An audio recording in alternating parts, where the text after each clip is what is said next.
welcome to Sidekicks, the best, I would say, the best cybersecurity podcast. And only. Exactly. No. There are many to choose from. The best 30-plus minute podcast on the cybersecurity market in the world. And we're feeling particularly giddy today because we're doing our final preparations for RSAC. And Christina, how are you today? I'm very well. Still waking up. It's really early. Of course, Rory, you got up much earlier today. Of course, you're 7 hours ahead, so you've had your tea. I've only had 1 cup of coffee, but I'm great. I'm actually really excited about RSA. I have to say, the last couple of days I was dreading it. I'm going to be honest, but something switched overnight, and I'm super excited about mostly seeing everyone and of course learning a lot. Yeah. How are you? Are you feeling excited or daunted at the moment? I'm slightly daunted, only because it's going to be a long travel over there. It's going to be a two-stage flight, with the main part being 11 hours via Paris. And I'm slightly daunted if I look over my shoulder because the pile of things that I'm trying to get into my bag is growing by the minute. Have you ever used those plastic bags that you suck the air out of that makes everything smaller? They're storage plastic bags. Yeah. I used them to travel recently, and they're quite amazing. Yeah, they are quite amazing. It's interesting because I always, you shrink it down and you think, oh, that's going to be lighter, and it feels like you're lifting a large stone. It just sort of concentrates the mass. It's true. Well, listen, so I think today we've got a couple of really exciting things we're doing on the podcast today. One is our guest. I'm so excited to talk to him. I've been following Chris Hughes, VP of Security Strategy at Zenity. I've been following him for 2 years, 3 years. I don't know. I've been reading his newsletter. I've dipped into his podcast. I think it's called Resilient Cyber. And he's a friend of a friend of a friend in the industry, like everyone, 6 degrees of separation. So we're going to have a fascinating, I'm sure, conversation with Chris. And then we're just going to talk a little bit about who we're going to see next week, what we think about their offerings. So just a handful, right? Yeah, exactly. Just to kind of a taster, folks, of who we're going to see. We're going to see quite a few more people, but just a few highlights and things that we thought we should mention. So this week's special guest is Chris Hughes, VP of Security Strategy at Zenity. Hey, Chris, I finally got your name and title and company correct, so on the third attempt. But listen, welcome to the show. Thanks for coming on. Thanks for taking the time. And I know you've had quite a challenging time of it recently. Yeah, I'm excited to be here and chat, and coming off of a house of a stomach bug with 5 kids. So it's been an adventurous weekend. Yeah. Well, so we don't need to ask you what keeps you up at night. We've already got the answer, right? Unfortunately so. Yeah. Well, we're really excited, John. As we were saying before we started recording, we've followed Chris's writings and blog and podcast and newsletter for quite a while. And so we're super excited to have Chris on, and we have some peeps in common. So always good to have a friend of a friend and a new friend on the show. So thanks for coming on. And the easy softball question, which always leads to very interesting, not so easy content, is what keeps you up at night? Well, we know that the flu does, so we're done. No, what else keeps you up at night? Yeah, I mean, honestly, it's an interesting and exciting time to be in cybersecurity in 2 directions. Like, one is there's the kind of fundamental redesigning or re-architecting of how we do so many things with the introduction of agents and agentic AI, and how it kind of breaks traditional security paradigms in a lot of different ways. But then there's also the optimistic and promising side of AI in terms of how it's revisioning what we look at when it comes to GRC or AppSec or SecOps or pen testing and all of the things in between. So it's kind of a double-edged sword that is AI, and what it means for our industry is really what keeps me excited, interested, and up at night reading about and thinking about all these things. It is super exciting. And as a lifelong learner, I know you are one, I am one, I know Rory is one. It's like so exciting to have the internet and vast amounts of content indexed and at our fingertips, right? Yeah. That's fabulous. But what could go wrong? Yes. Yeah. No, it's, I mean, I find myself having conversations with LLMs, full blown conversations about every topic, Absolutely. you could think of. But to your point, having that access to that data is also problematic in a lot of ways. I do remember. I mean, I do remember. But that point is it's very well taken. The fact that I don't know if you guys would have encyclopedias across in the US, but how do you find a trusted source? Right. You would have a line of credit for each volume of a series of encyclopedias, and they were like gold. It was like if there was an argument, you went to the encyclopedia. If you really needed to know something, you went and found a book that was from a reputable author. And I suppose people are still looking for those parallels today, aren't they, Chris? Yeah, definitely. It's like, on one hand, you can have all this information at your fingertips, but there's still need to dig into the source data, make sure that it's not hallucinated, make sure that it's real and trustable, verifiable, et cetera. So it's definitely still not a silver bullet for sure. Well, in a way, it makes it murkier because the curation of information that went into trusted encyclopedic sources or literary sources or reference materials took a lot of time. And now we've got this vast amount of information that is indexed. So it's right at our fingertips. It looks authoritative. I can't tell you how many times I've said to my husband, it's not a they, it's an it. They are not thinking. It is not thinking. It is actually just curating something for you. And it looks great. It looks authoritative. But it doesn't mean that it's actually the right information. So to your point, verifying sources is important. The one thing that's keeping me up at night quite a bit is agentic AI.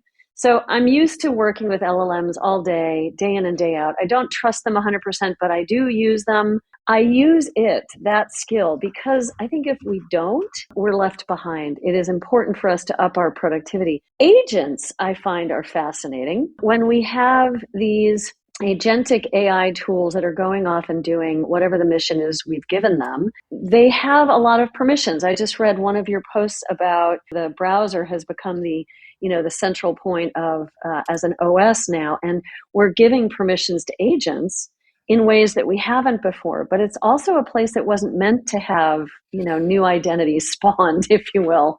So what do you think? What's your latest learning about agents? I'm curious. What are you thinking about right now with agents? Really, it's how we're at this weird intersection of a security usability trade-off. Like, as you all know, the more usable, the more functional a system is, right? The more value it has in the market or to consumers, to customers, things of that nature. So you look at the rise of agentic and AI browsers or agentic coding tools, right? And you see the adoption curve is insane, like something we've never seen before. And it's because of all the capabilities that they have in terms of reading, writing, producing code, browsing sites, taking actions, all the things that they can do, make them so valuable and enticing for users. But it's all those things that they can do that also make them so dangerous, potentially dangerous, and has so many different risks for the enterprise.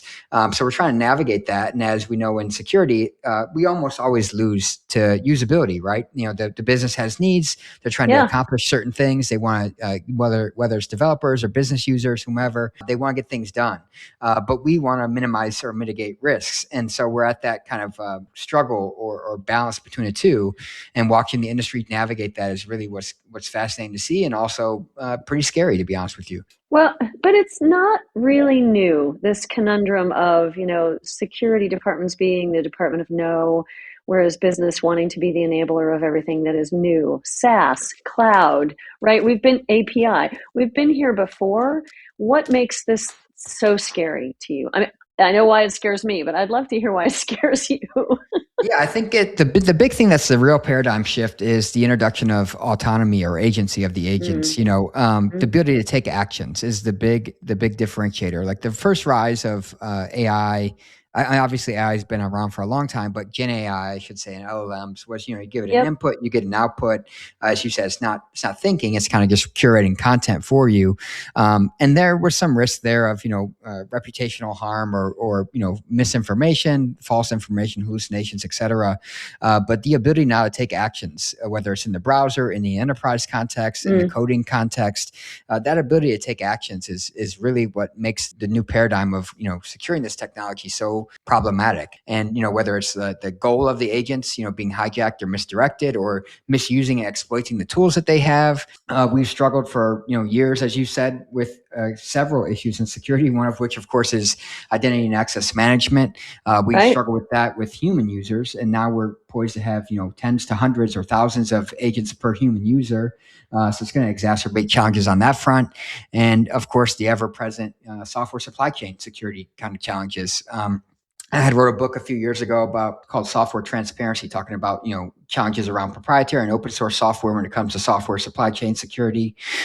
Those challenges are now even further complicated with AI coding agents, generating and using open source, introducing, phantom dependencies or leveraging quote unquote skills, as we've seen the rise of skills start to take off. So it's just an entirely new paradigm of security in some ways, but then in other ways, as you pointed out, these principles of least permissive access control and, microsegmentation, et cetera, these are principles and concepts that have been around for decades. It's just a new kind of technology paradigm or wave that we're trying to apply them to. Absolutely. Yeah. And I think, that zero trust or least privilege access is critical, but I think we're not thinking that way. And what I'm seeing is we're not putting in the policy and guardrails that we need to put in around agents. And that is where we get into trouble, because they can be ephemeral. They can create new identities. As you say, they can spin up new services. They can autonomously, with their own agency, go out to do the mission that we've encumbered them with and make it happen on our behalf. But if we're not setting up the policy and the guardrails to start and thinking about them as agents, I think that's where we get into trouble. And Rory, I hear you trying to jump in.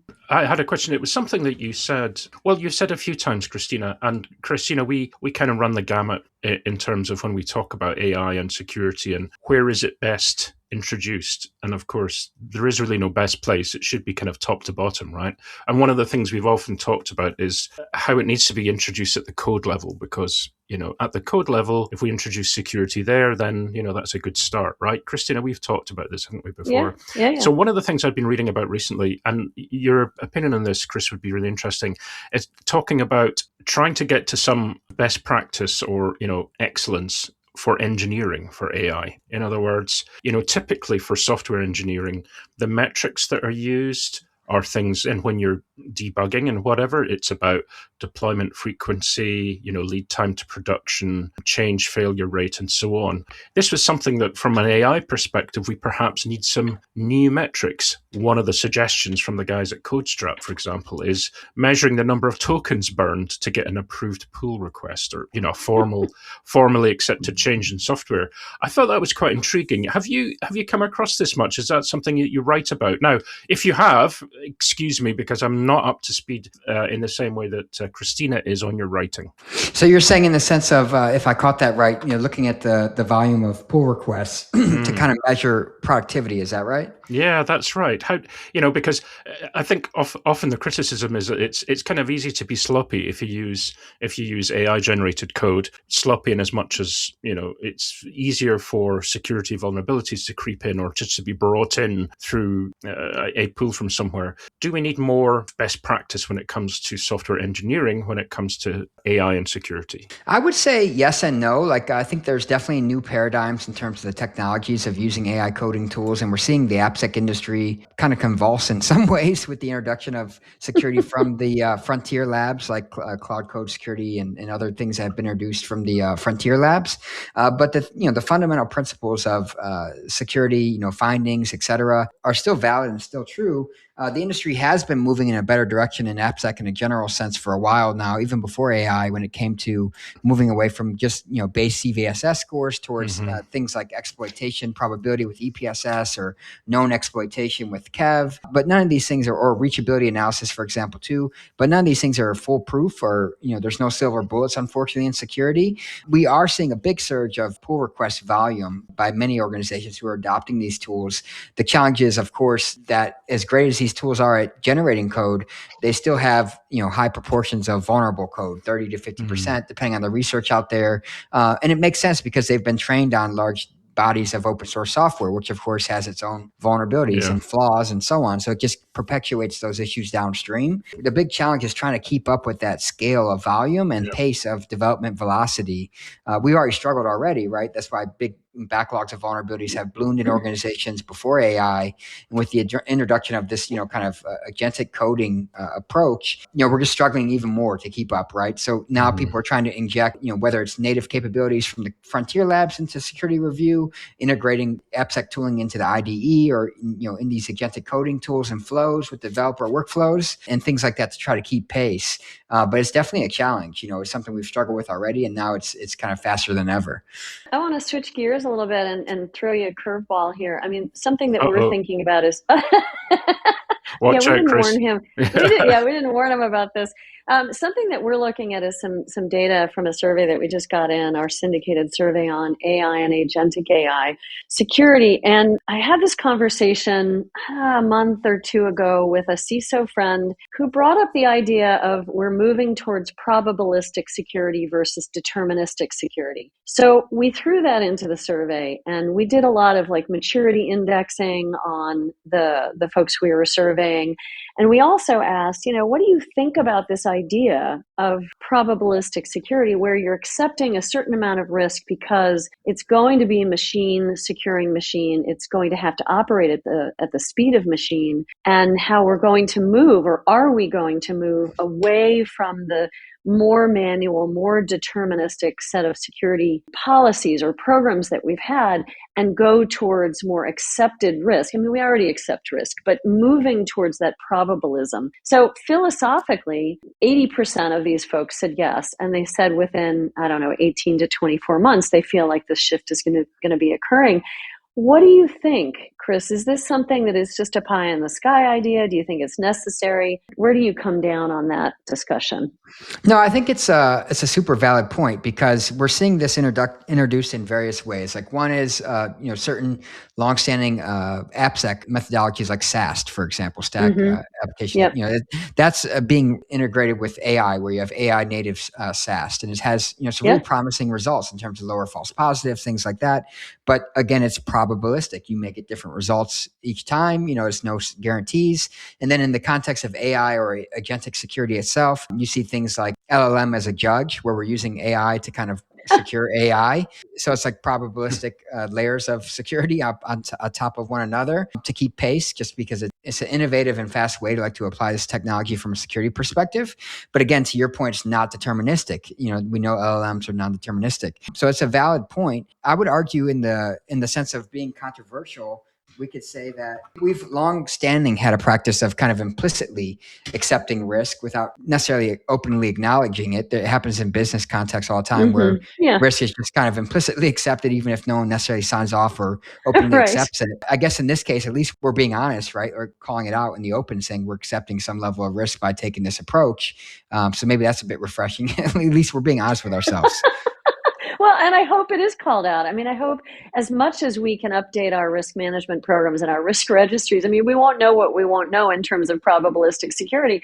But if we can at least call it out and say there is this unknown quantity or unknown arena that we're accepting minor risk, or, I mean, we don't know exactly whether it'll be minor, but it's an interesting idea, because it comes down to the watchers watching the watchers, right? And I think there's no way we can humanly keep up, and we have to employ, as you said, the judge, the LLM judge to help us. I see it coming already. I'm seeing tools, right? Rory and I have been getting briefings from some companies you would know well, which we can't name yet until after they announce things next week at RSA, but we're seeing a lot of things in the autonomous security arena. Of course, what I ask is, everything old is new again, so what could go wrong? We said, we're going to move everything to the cloud, and everybody said, oh, no, it's not secure. And now everybody is in the cloud. It might be a hybrid cloud across multiple clouds, but everyone is in cloud. And we have seen vulnerabilities occur, quite significant outages, quite significant vulnerabilities.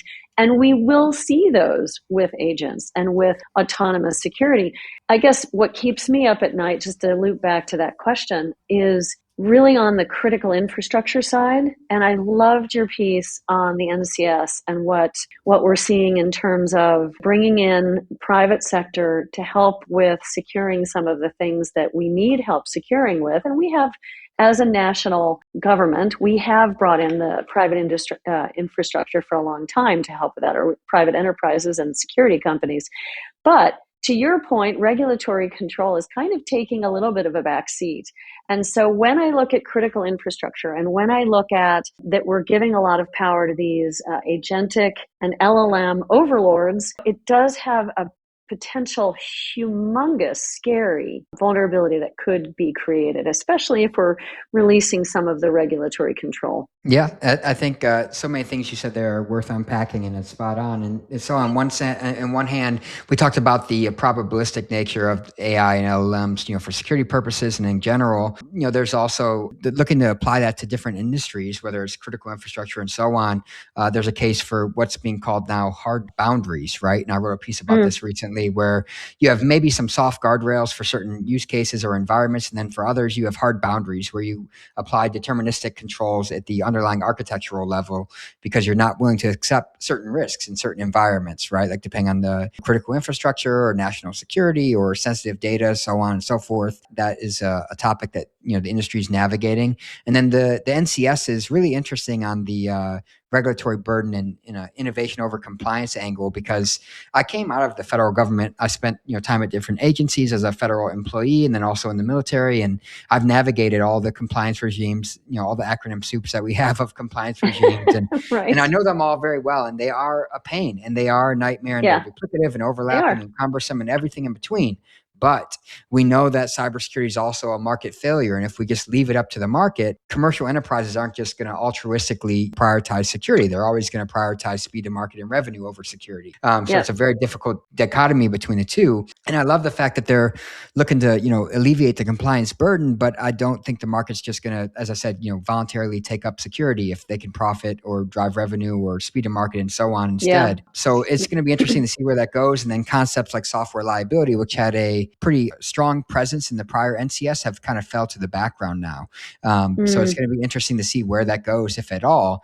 And if we leave it up to the market, where that'll get us, because I think we have decades of proof of what happens already if we leave security up to the market. Right. Yeah. Wow. There is a lot more we can talk about. And I hope we get to have you back on, because I think just unpacking some of what you just said would be another whole podcast episode. And I know you have your own podcast, and we're so grateful that you would take a little bit of time to visit us on ours. And I hope we're going to get to meet you next week at RSA. I know it's absolutely crazy out there, but if we see you running across Yerba Buena or in the halls or vice versa, let's grab each other and say hello. Sounds good. I will be there. So I hope to run into you all. Great. Thanks again, Chris. Thanks, Chris. Travel safe. Have a great show next week. Thanks again for you coming as well. on. Take care. Bye-bye. Bye-bye. Okay. Bye now. Yeah, so Christina, as we said at the top of the show, we were going to chat briefly about some of the companies that we're going to meet with at RSAC and just give our kind of impressions on what they're doing, where they are now, and the reasons why I guess we're interested in chatting with them. Yes. And do you want to start, or shall I start, or how do you want to do it? I can do the first one if you like. That would be great. Great. Okay, so the first on my list is LevelBlue. Now, I know you know LevelBlue quite well, and certainly as a managed security services provider from the spin-off from AT&T in 2024, they are one of the big players out there, right? Cloud-based, increasingly AI-driven managed security services. I think at the moment, revenue of probably over $1 billion, over 3,000 customers, probably 2,000 employees. There's some big numbers there. They're a big player. We have talked and written about them a lot, partly because of the capabilities they have, but also because they just keep acquiring. They do. Serial acquirers. And they're making good on their claim. They are. That they are going to pull all these pieces together, and they want to be the largest MSSP in the land. Yeah. And they're putting their money where their mouth is, right? Exactly. So of course we have to cover that. Exactly. So I'll just do a quick rundown of who they bought this last year, over a 4-month period. So there was Stroz Friedberg, Aon's cybersecurity consulting business, and Elysium. Elysium brought forensic and legal capabilities there. They then bought Trustwave. They gaining in the bargain Spider Labs, which is one of the well-known threat intelligence units. They then bought Cybereason, and that gave them some additional EDR, XDR capabilities, additional market reach into other parts of the world. And then most recently, they announced a major partnership with Fortra, whereby they are acquiring the Alert Logic managed services business. Yeah. So that's MDR, XDR, and WAF, so Web Application Firewall businesses. Now, we've talked a lot about this. Some of this gives some specific capabilities and fills some gaps in the LevelBlue portfolio, which is already pretty extensive. But then also it provides a kind of an on-ramp, or particularly more options for the SME and SMB customers. So kind of expanding beyond many of the existing capabilities they had. So Christina, you said the model kind of showed how that LevelBlue can rehome what we call the kind of orphaned technologies, right? Yeah. That may have lacked focus under previous ownership, but revitalizing them with new R&D and investment. I think that was probably a very good observation. Well, and I think it's true. I giggled because it could be considered a little off color to say that. Mm-hmm. But I mean it in the nicest way. I do feel that some of these assets, meaning the companies they've acquired, were not being invested in or expanded in the ways they could or should have been. And we've talked a lot about it, so we won't go down that path too long. But I will say what I'm seeing so far is the wood behind the arrow in terms of integration that's occurring. Mm-hmm. I am hearing in the market that folks are starting to see some competencies from LevelBlue in the competitive sphere that make them nervous. And that is an indicator to me that LevelBlue is doing something correctly. So are you seeing this as well? What do you think? Definitely. Their name comes up again and again. It kind of dovetails into one of the approaches that we talked about when we discussed the MDR market last week, if you remember. And folks, if you didn't get a chance to listen to that episode, please do. And it kind of has a compare and contrast of competitive approaches. LevelBlue very much has said they want to maintain this vendor agnostic approach, even though they have their own capabilities, right, through something like Cybereason. And it's planning to support third-party integrations and so on. That makes them very attractive as a vendor. If you unless you're a completely greenfield site, but if you have any kind of infrastructure legacy environment of whatever kind, you will probably want to find some way to integrate, enhance, transition, or have some kind of a hybrid model. And having an approach which allows you to then add those capabilities in without throwing everything out is a very good approach, and it makes it quite attractive for customers who are looking competitively at other platforms. Yeah, I agree. And so we'll be meeting with them. Great. Should we do another one? Yeah, well, why don't you go next? What about IBM? Okay. Yeah, what about IBM? I'm not going to say how big they are, how much their revenue might be, because who knows? IBM keeps it very close to the vest. They always have done. And things have changed quite a bit in the last few years as they've sold off their QRadar SaaS product to Palo Alto. They disentangled themselves from Kyndryl. So some of the revenue from both of those things went over to those companies, Palo or to Kyndryl. But then they have partnerships. They've got quite the partnership with Palo Alto that is bringing in new revenue. So it's hard to determine what their revenue is. I guess that's my point. But I will say that they have a great deal of innovation. That's probably the best place to start with them. So on the software side, they're known for artificial intelligence, data and analytics, right? They're known for their security software, especially in data and in identity security. So I would say those are two things to pay attention to. And we have had briefings recently with Guardium, which is their data protection and data posture management portfolio. And I would say, in a way, they're looked at as a legacy provider. There's a great expression that one of the IBM people mentioned to me the other day. He said, yes, we are the older solution, but when elephants walk, dogs bark. Mm-hmm. And it's an Indian expression, and I love it, because essentially what you're saying is there is the heft and weight and largeness of this elephant, this massive animal, this Guardium technology that's been around for 2 decades. And it makes all the other animals sort of wake up and pay attention because it has this heft and this strength. And so Guardium is that. And I'm glad I got to use that in a phrase today because I've been thinking about it. So Guardium is not only the strong legacy, mature graybeard in the data security sphere, but also securing data all the way out to the future of post-quantum cryptography needs, so that quantum resilience is very much a part of their portfolio, which makes it not just legacy, but very future forward. So, they're securing AI, they're securing PQC. I like Guardium a lot. Enough on Guardium. I won't go into the identity side because I want to keep this somewhat brief and talk about services, but they have the Verify portfolio on identity, so dip into that if you wish, folks.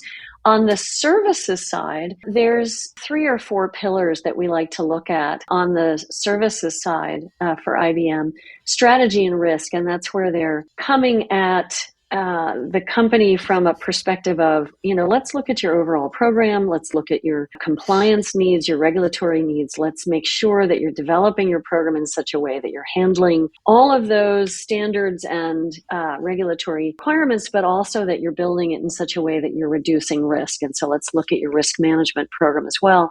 And then there's the data and AI security portfolio and also identity. So they're looking at, how do you secure agents? How do you secure human identities? How do you also do the comprehensive services around data security with their data software, their data security software, but also vendor agnostically? And then lastly, I'd say their threat management capabilities. And these are kind of around managed services and their X-Force platform. They've got great intelligence through X-Force.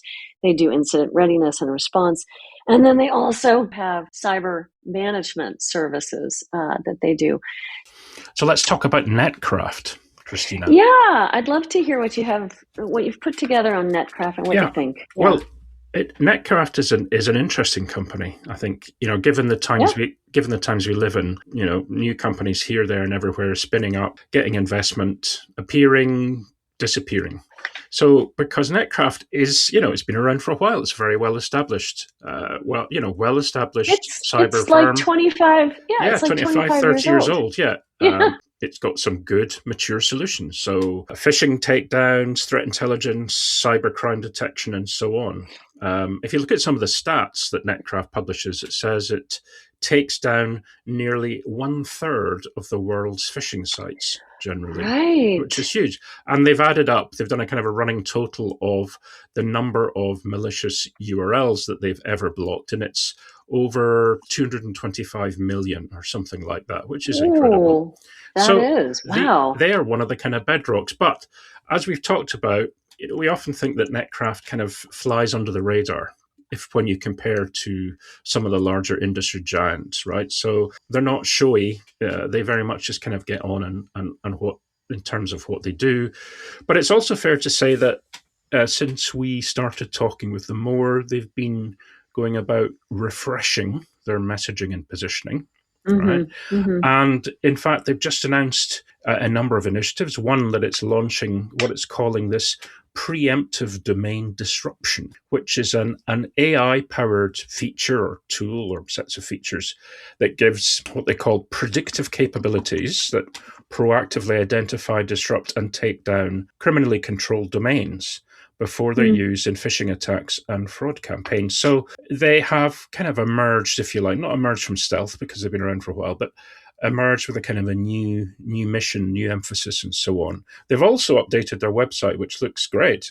I mean, it's not that the previous one looked bad, but it's a much fresher face to the world, much more modern approach to things. So It does look great. I'm looking at it right now, and they really have modernized it, which, it takes quite a bit of time and effort and work to make that happen. Oh, So, congrats on that. So I think, here's a company that has been around for a while, but they've kind of reinvented themselves, perhaps it'd be fair to say. And we increasingly hear their name mentioned as, oh, yes, we come across Netcraft. Oh, yeah, they're one of our key competitors, which perhaps you might not have heard before.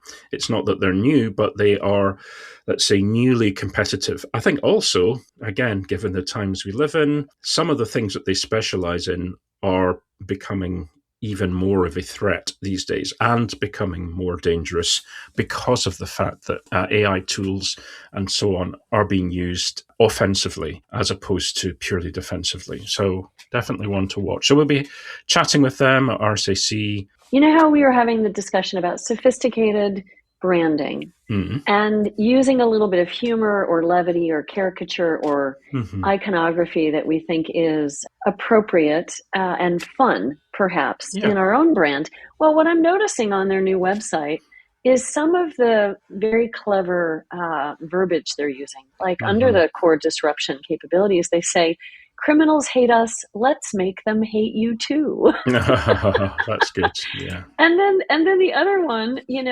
in their next gen disruption, our superpowers become your superpowers. Under visibility, they say seeing more because we see it all. Okay, fine. But then I love under speed, they say, look, almost no hands. So good. Clever verbiage, very modern website. They are doing things that they've done for 25, 30 years, but they're also innovating and adding more and more AI to their portfolio and this preemptive takedown, right? That is really interesting to me. So I'm looking forward to hearing more about that. Right. Who have you got next, Christina? Yeah, so Zenity.io.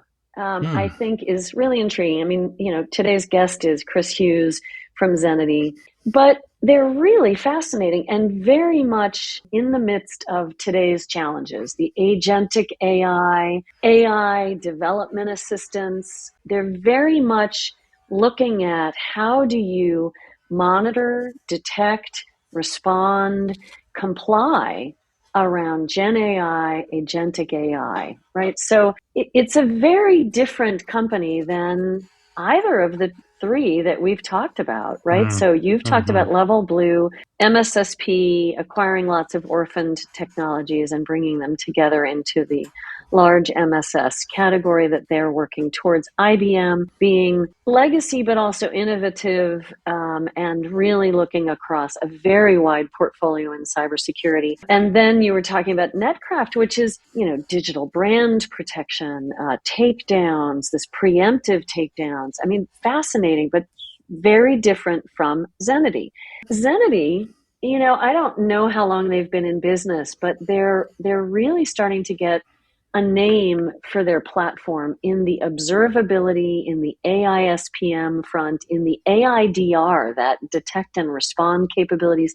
Their capabilities around SaaS management and also being device-based, right? So you can have it either way. Those are really interesting pieces to me. So, their marketing says that they secure AI agents everywhere. And I have to believe that they're actually doing a good job identifying agents, helping develop policy and governance around agents, and then helping companies look at, how fragmented the attack surface is with agents, or how their adoption of AI and agents is very decentralized. It's kind of like the old shadow IT conversation, now shadow AI conversation that we're having, right? People are slapping, their own Gen AI tools hither and thither. They're building their own agents in ways that, IT and security can't track. So they are, as they say, purpose-built to secure how enterprises actually operationalize AI. And that, I believe them after having chatted with, many people around the company and then I think we're getting to know them better. And so we'll see them at RSA, and stay tuned for more on their AI observability, their security posture management, and their AI DR.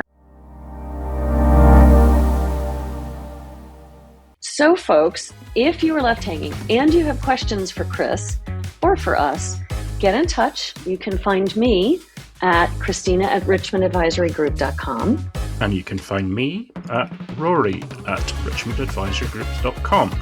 So thanks, folks, for tuning in. Appreciate you taking the time to do so, and hope you can join us again next week.